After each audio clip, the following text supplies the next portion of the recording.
देखिए, आज हम स्टार्ट करने जा रहे हैं हाइड्रोकार्बन, जो बहुत ही इम्पोर्टेंट चैप्टर है 11th क्लास का नीट और जेई के लिए।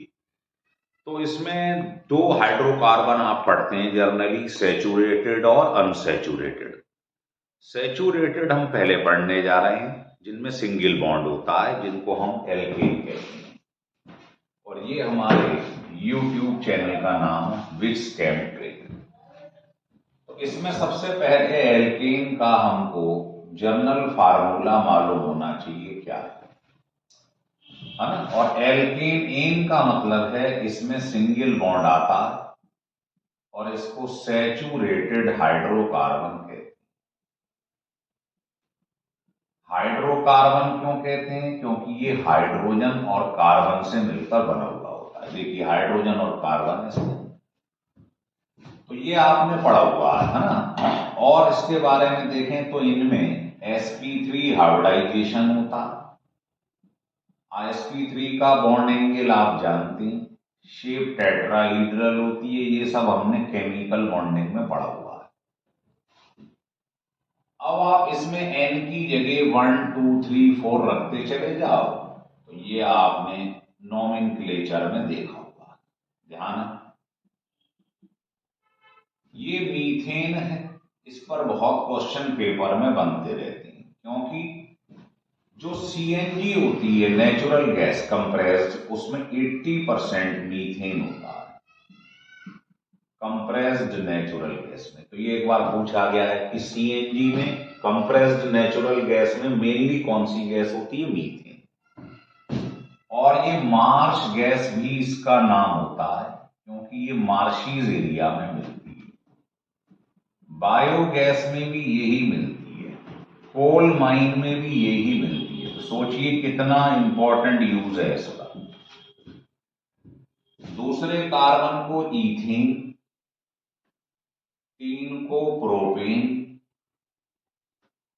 4 को ब्यूटेन, 5 को पेंटेन, ऐसे पढ़ा है आपने। और इन दोनों का जो मिक्सचर होता है, वो घरों में जो डोमेस्टिक फ्यूल होता है एलपीजी, लिक्विड पेट्रोलियम गैस, उसके अंदर इन दोनों का मिक्सचर होता है। ये भी क्वेश्चन पूछा गया।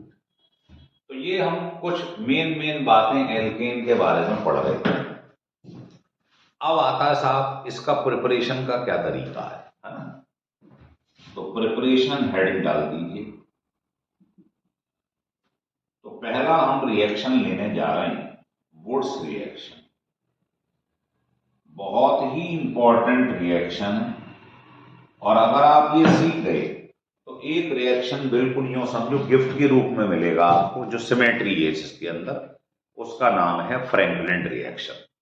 तो पहले हम वुड्स डिटेल में पढ़ेंगे, उसी में एक छोटा सा अमेंडमेंट करेंगे तो वो फ्रैंकलिन रिएक्शन बन जाएगा, है ना। तो पहले वुड्स को हम डिटेल में पढ़ेंगे। तो आप इसको हटा दीजिए और हम वुड्स रिएक्शन स्टार्ट करने जा रहे हैं। देखिए,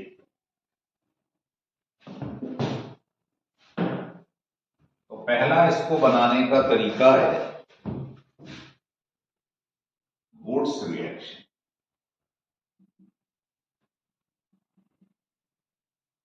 इसमें होता क्या है, दो आपने एल्किल हैलाइड ले ली, एल्काइल हैलाइड, यूं समझे इसकी मिरर इमेज सामने लगा दी। सोडियम मेटल का रिएक्शन होता है और ड्राई ईथर की प्रेजेंस होती है, क्योंकि ये इनर्ट होता है ना। तो किसी और चीज से रिएक्शन नहीं करता, इसीलिए इसी का सिलेक्शन करते हैं। तो यहां से 2NaX बाहर निकल जाएगा और क्या रह जाएगा? RR। और दो एल्काइल जब मिलते हैं तो वो कहलाता है एल्कीन। कैसे? अभी देख लेंगे आप। मान लीजिए इसकी जगह आपने इथाइल ब्रोमाइड ले लिया, एल्काइल हैलाइड, इसके सामने मिरर इमेज लगा दी। तो बताइए मिरर इमेज में कैसा दिखाई देगा? और सोडियम मेटल का रिएक्शन करा दिए तो 2NaBr बाहर निकल जाए और क्या बन जाएगा? C4H10। तो ये हमारे पास ब्यूटेन बन गया।